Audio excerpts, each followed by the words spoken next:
Hello everyone, Brickships1912 here. And a little while ago I asked on the community tab of the YouTube channel if you guys wanted to see another White Star Line and ship collection video, because I haven't done one in a while. I think I've done like 3 or 4 maybe, but you guys very conclusively said you did want it. 88% wanted the video. So I'm going to make this into probably 3 videos. We're going to start off with my White Star Line collection, because it is the biggest part of my collection. So we're going to start with the reproduction stuff, then we'll get into the more postcardy photograph stuff. But let's begin. So I've got some reproductions of some very famous things from Titanic. These ones I will take out of the protective sleeves because they are just reprints. They cost me like, well, these ones were the most expensive. These were like $10 each on eBay. But yes, let's look through the book. A little White Star Line brochure. Let's get that out of the way real quick.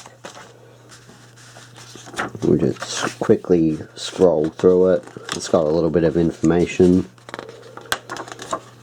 Photographs, artworks, all that.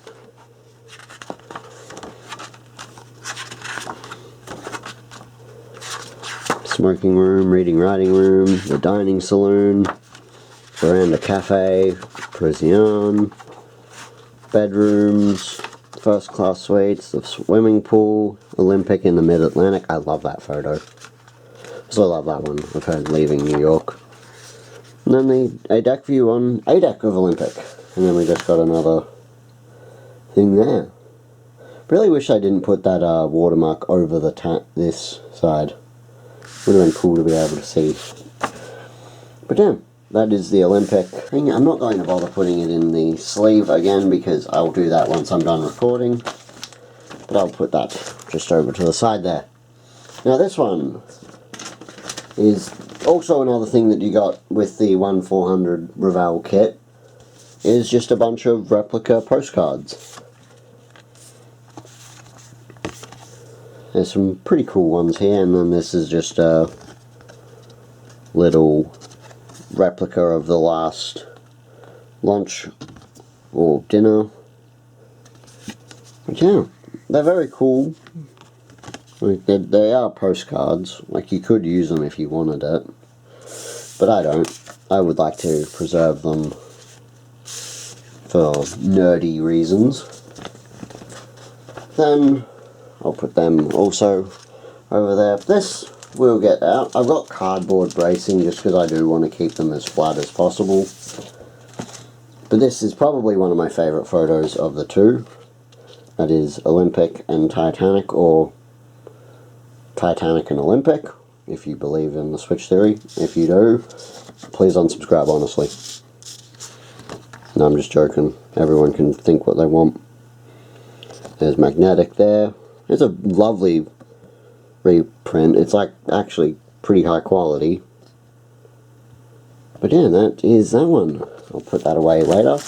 And then I have one, I don't know what time period this Olympic Grand Staircase is. But it is, yet again, another cool one. If you really focus on this window, you can see a little bit of a lifeboat out there. I think you can actually see it out there. I did not know my camera was that high quality, but yeah, I love the woodwork and all the detail in this.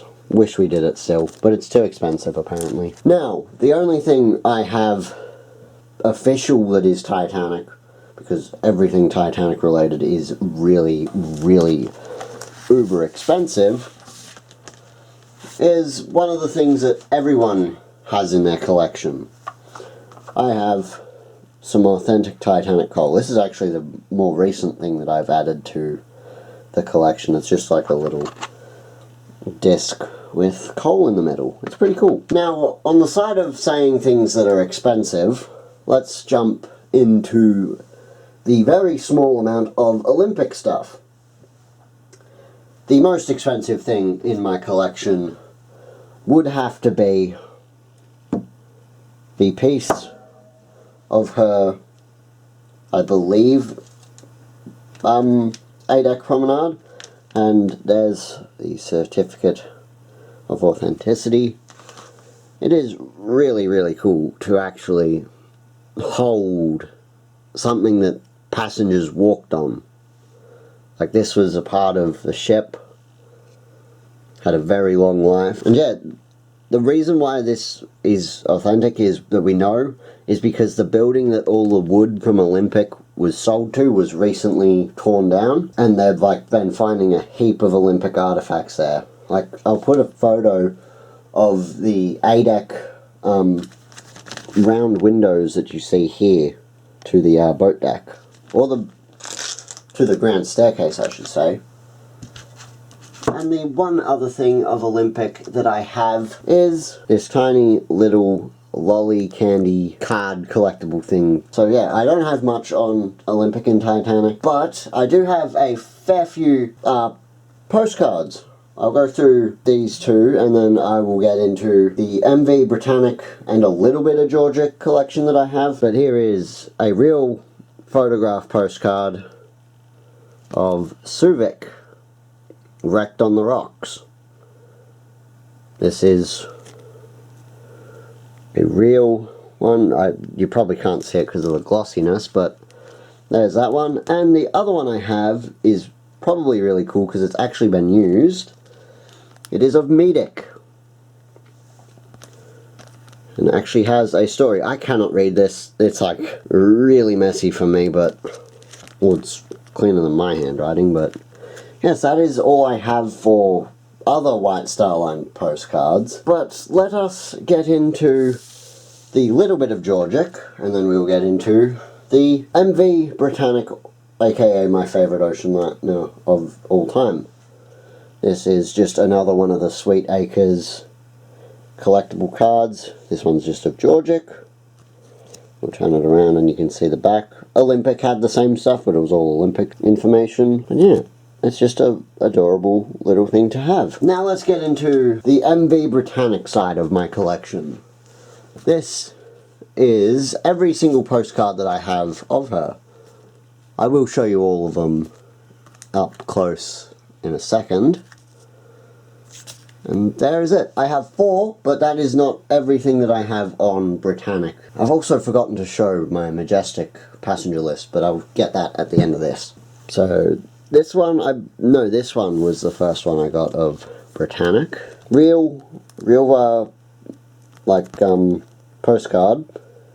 It's Cunard Mv Britannic, so it's during the later part of her life. And yeah, it's a really pretty little painting of her.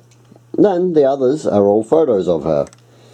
This one is her maiden voyage. You can see me in the reflection here. But I love it because it's just Mv Britannic and I adore her. This is another one. Early life Britannic, but labelled Cunard White Star Line. And then this one, I cannot pick it up and I don't want to bend it. This is yet another postcard of Bratanic. And on the back you can actually read this. It's from a kid of someone, and it is a really, really cool piece to have. I like when postcards actually have been used, because it just adds a little bit more story to them, you know? Now we will get on to a brochure, but I will take this one out because it's really cool, this one. It's during the real late time of Bratanic's life. This is her fully under White Star Line ownership. No, Cunard ownership, I should say. It's got some really lovely words from Cunard about the Mv Britannic, but you open it up. I really want to be careful with this because I don't have gloves on. Although this is probably the newest of the things that I own. But yeah, it's just a Cunard brochure with colour photographs of the Mv Britannic. It's really quite cool. And then on the back, I can't remember what's in the back of it. It's just got more stuff. I turn it around. There's a really, really big main lounge photograph there. I just bumped the camera. And her many other attractions. Oh god, I don't want to break this. need to really be careful with this, because you can't really find stuff like this anymore. But yeah, that is a brochure of the Mv Britannic. Then we'll go to another thing of the Mv Britannic. This is actually really cool. It's a photograph of her in her later life, yet again under Cunard ownership. But on the back of it, it's really cool. So if I flip this over, it's got a Cunard line photo. It's also got the reference number of when it was processed, a stamp saying Cunard line Mv Britannic, gross tonnage 27,666 tons, and grey lead pencil marking, black hull, buff and black funnels. I think it's a really cool little photo. And then, to finish the Mv Britannic collection of mine, we have a set of sort of deck plans, a general arrangement of the Bratanic as she came out in 1930 for cabin tourist and third class passengers, taken from the shipbuilding and ship record 15th of July 1948. So it's got a little side profile of her up here with a little scale. And last but not least, we are going to show off my first item of the White Star line that I actually got.